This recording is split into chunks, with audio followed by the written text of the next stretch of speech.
കണ്ണൻ ഇവിടുന്ന് മഹാലക്ഷ്മിക്കൊപ്പം പോയത് പ്രതാപനെ കാണാൻ വേണ്ടിയിട്ട് തന്നെയാ. അവൻ ഉറപ്പായിട്ടും വള്ളി പുള്ളി തെറ്റാതെ കണ്ണനോട് പറയുമെന്ന് ഉറപ്പാ മോളെ.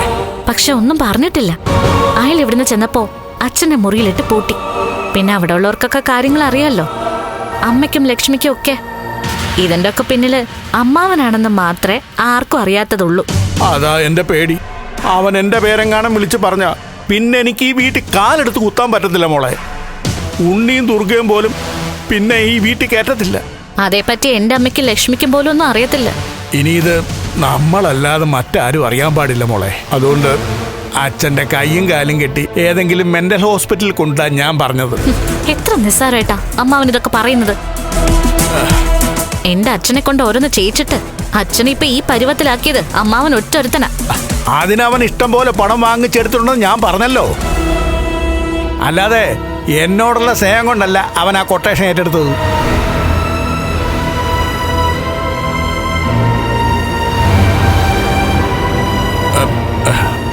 ഉണ്ണിയും ദുർഗയും വരുന്നുണ്ട്.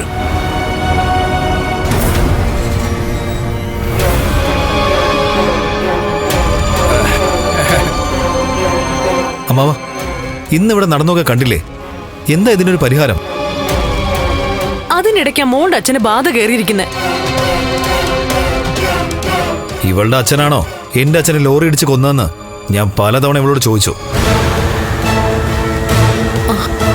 ആ സംശയം എനിക്കിപ്പോ കൂടി കൂടി വരുവാ. നീ എന്താ ഉണ്ണി ഇങ്ങനെയൊക്കെ സംസാരിക്കുന്നേ? അല്ലെങ്കിൽ പിന്നെ ഇവളുടെ അച്ഛന്റെ ദേഹത്ത് തന്നെ എന്റെ അച്ഛൻ കയറിയിരിക്കുന്ന എന്തിനാ? മോനെ ഉണ്ണി, ദുർമരണം നടന്ന മുറികളിൽ നമ്മൾ താമസിച്ച ആ മുറിയിൽ കെട്ടിത്തൂങ്ങിച്ചത്ത ആൾക്കാര് നമ്മളെ ശല്യം ചെയ്യാറില്ലേ? അങ്ങനെ പല കഥകളും നമ്മൾ കേട്ടിട്ടില്ലേ? അവർക്കൊക്കെ നമ്മളുമായിട്ട് വല്ല ബന്ധം ഉണ്ടായിട്ടാണോ നമ്മളെ അവര് ഭയപ്പെടുത്തുന്നത്? അത് ശരിയാടാ മോനെ. അതെന്തെങ്കിലും ആയിക്കോട്ടെ. മേഘേട്ട ഉണ്ടായിരുന്നെങ്കിലേ ഈ 7-ാം മാസത്തിലെ ചടങ്ങ് നല്ല രീതിയിൽ അവസാനിക്കില്ലായിരുന്നു. അതിൻ്റെ ഇടയ്ക്ക് എന്തെങ്കിലുമൊക്കെ വിഷയങ്ങള് മേഘേണ്ണായിട്ട് തന്നെ ഉണ്ടാക്കിയാണ്. ഇവിടെ അമ്മാവനെ കൊണ്ട് ഒന്നിനും കഴിയുന്നില്ല. എടാ മോനെ, എന്നെ കൊണ്ട് കഴിയാഞ്ഞിട്ടൊന്നും അല്ല. തൽക്കാലം നമ്മൾ ആ വഴിയെ പോകാതിരിക്കുന്നതാണ് നല്ലത്. അത് ശരിയാ അമ്മാവൻ പറഞ്ഞത്. അല്ലെങ്കിൽ തന്നെ ഓരോരോ സംഭവങ്ങൾ കണ്ടും കേട്ടും സഹികെട്ടും നടക്കുക. അതിന്റെ കൂടി ഇനി മറ്റു തലവേദനയും കൂടി പിടിച്ചു വെക്കണ്ട. കുഞ്ഞിനെ നഷ്ടപ്പെട്ട ഒരു അമ്മയാണ് നീ. അങ്ങനെയുള്ള നീ നിന്റെ ചേച്ചിയുടെ 7-ാം മാസത്തെ ചടങ്ങ് നടക്കുമ്പോ ഞങ്ങളെക്കാൾ കൂടുതൽ അത് മുടങ്ങിപ്പോവാൻ ആഗ്രഹിക്കേണ്ടവളാ. അങ്ങനെയുള്ള നീ എന്താ ഇപ്പൊ ഇങ്ങനെയൊക്കെ സംസാരിക്കുന്ന എനിക്ക് മനസ്സിലാവുന്നില്ല. അതിന് കാരണമുണ്ടടാ ഉണ്ണി മോനെ. മോളുടെ അച്ഛന് സമനില തെറ്റിക്കിടക്കുക.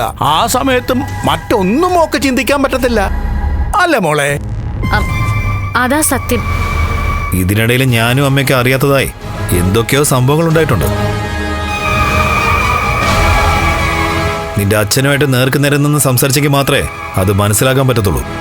എന്നാ ചെല്ല്, അച്ഛൻ്റെ അടുത്തേക്ക് ചെല്ല്. എന്നിട്ട് നേർക്ക് നേരെ നിന്ന് സംസാരിക്കേ.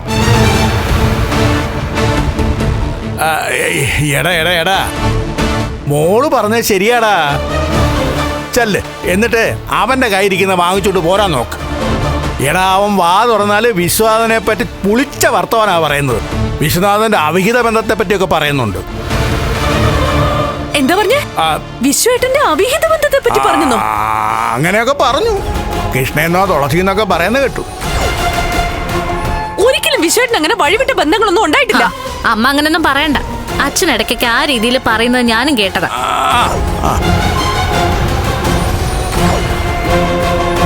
നിന്റെ അച്ഛൻ അങ്ങനെ ഒരു ബന്ധമുണ്ടെന്ന് പറഞ്ഞാൽ വിശ്വസിക്കാം. പക്ഷേ ഒരിക്കലും എന്റെ അച്ഛൻ തെറ്റായ വഴി സഞ്ചരിക്കില്ല. എല്ലാ അച്ഛന്മാരെ കുറിച്ചും മക്കള് അങ്ങനെ തന്നെയാ വിശ്വസിക്കുന്നത്. എന്താ, അച്ഛന്മാര് മനുഷ്യരല്ലേ? വിശ്വനാഥന്റെ ചുറ്റിക്കളിയെ പറ്റിയൊക്കെ കുറച്ചൊക്കെ എനിക്കും അറിയാം. അപ്പോ ഇതൊക്കെ അറിഞ്ഞു വെച്ചിട്ടാണോ എന്നെ വിശ്വേട്ടനും തമ്മിൽ ഒന്നിപ്പിച്ചത്? അത് പിന്നെ നിന്നെ കല്യാണം കഴിച്ചതിന് ശേഷം ദുർഗേ അങ്ങനെയൊക്കെയുള്ള കാര്യങ്ങൾ ഞാൻ അറിയുന്നത്. ഇനിയിപ്പോ അതിനെപ്പറ്റി പറഞ്ഞിട്ടൊന്നും കാര്യമില്ല. ആളും പോയി മരിച്ചു. ഇനിയിപ്പോ അവന് കൃഷ്ണയായിട്ടോ തുളസിയായിട്ടോ ആരുമായിട്ടും ബന്ധം ഉണ്ടായാലും നിനക്കെന്താ? പിന്നെ പ്രതാപൻ ഇത് വിളിച്ചു പോയിക്കൊണ്ട് നടക്കുന്നത് നമ്മുടെ കുടുംബത്തിന് മോശം പേരാ. അതെത്രയും പെട്ടെന്ന് ഒഴിവാക്കിയേ പറ്റൂ.